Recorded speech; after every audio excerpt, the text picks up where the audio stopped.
Әлемдік және отандық деректер бойынша суицид статистикасы жағынан Қазақстан алдыңға қатарда. Біріккен ұлттар ұйымының дерегі бойынша еліміз жан басына шаққанда 173 мемлекеттің ішінде 3-ші орынды иеленеді екен. Өкініштісі, бұл келеңсіз жағдай балалар мен жасөспірімдер арасында кең орын алған.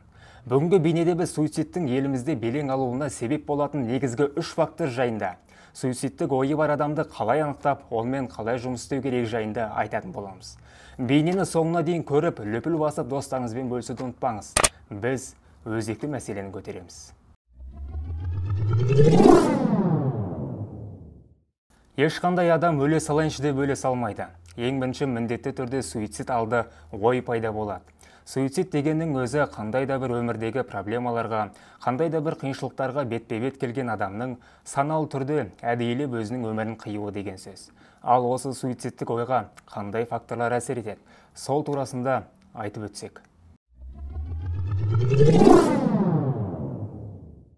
Ең бірінші ол әлеуметтік фактор, яғни отбасы, айналасы, туған туысы, достары сынды. Отбасындағы ұрыс керіс, әке-шешесінің ішімдікке салынуы, жоқшылық сынды осындай факторға алып келуі мүмкін. Ал екінші фактор тұлғалық фактор. Кей адамдар туа бітіне жүрегіле қалыптасқан меланхоликалық темпераменті бар. Олар үндемейді, ештеңеге араласпайды, ешкіммен сөйлеспейді, өзін өмірде керексіз сезінеді. Сондықтан соңы осындай әрекетке алып келуі мүмкін. Сондықтан бұндай адамдармен абай болу керекпіз. Ал соңғы факторға келетін болсақ, ол медициналық-биологиялық фактор. Яғни отбасында бұрында осындай жағдайға тап болған не жақындарының бірі созылмалы ауру дертке ұшыраған болса, соңы суицидке алып келуі мүмкін. Ал факторлар түсінікті болса, енді суицидтің фазаларына көшетін болсақ.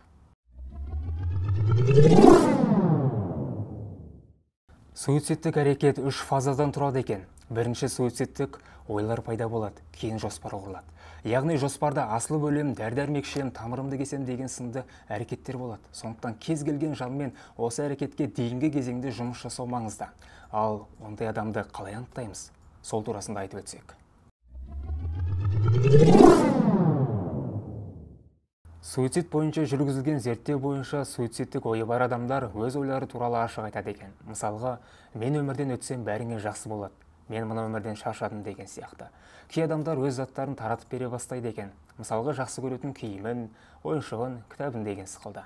Зерттеушілерде бір қызық оқиға болған екен. Суицид жасамақ болған бала өзі бағып жүрген күшікті көрші балаға "Сен артық бұған ешкім жақсы қарай алмайды" деп тапсырып кеткен екен. Суицидтік ойы бар адамды тағы мінез құлқының өзгеруінен байқауға болады. Тұйық, тыныш адам агрессивті мінез көрсетуі мүмкін. Немесе керісінше позитивті адам іштен тынып қалуы мүмкін. Сондықтан кез келген адамнан осындай белгілерді байқасақ, ол адаммен жұмыс жасау маңызды.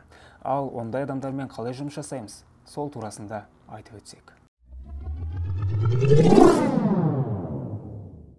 Өз-өзін өлімге қию деген адамның соңғы шекарасы деген сөз ғой. Көп факторлар, әсіресе жұмыссыздық, ойын құмарлық, тәуелділік адамды құртатын дүние. Оқу біткен адамдардың көбі мамандық бойынша кіре алмай тозып кетеді. Алдағы уақытқа деген белгісіздік ойлар өте қауіпті дүние.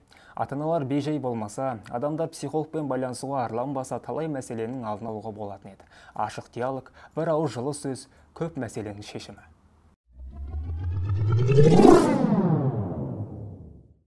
Ал құрметті ағайын, бұл біздің осы санға дайындаған тақырыбымыз. Берілген ақпарат пайдалы, маңызды болды деген ниеттеміз. Егер осы сынды көкейіңізде жүрген сұрақ сауал болса, комментарияға жаза кетіңіздер. Біз анығын тауып, ашығын айтып беруге тырысамыз. Арнаға жазылыңыздар, лайк басыңыздар, бейнені көрермендермен бөлісіңіздер. Келесі жолыққанша күн жақсы болсын ағайын.